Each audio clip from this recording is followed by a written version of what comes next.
আসসালামু আলাইকুম গাইস, আজকে আমি রান্না করে দেখাবো রুই মাছের ভুনা। এটা আমি আমার নানুর কাছ থেকে শিখেছি। আমার নানু বলেছিল যে এভাবে রান্না করলে নাকি মাছের স্বাদ অনেকটা ভালো পাওয়া যায়, তাই আজ আমি তার মতন করে ট্রাই করার চেষ্টা করলাম।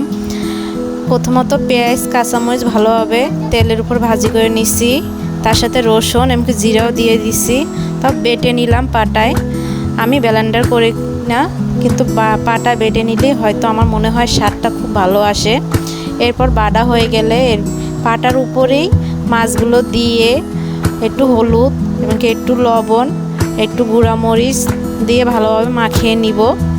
মাখিয়ে নেওয়ার পরে কড়াইতে তেল গরম দিয়ে দিছি, এর ভিতরে মাছগুলো এক পিস করে দিয়ে ভালোভাবে ভাজতে হবে।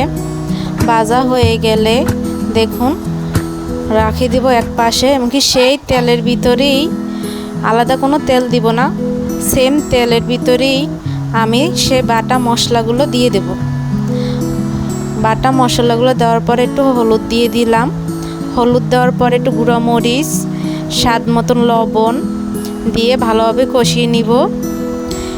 এর ভিতরে ভালোভাবে হালকা অল্প একটু পানি দিয়ে দিতে হবে, তারপর মাছগুলো দিয়ে কষিয়ে নিব।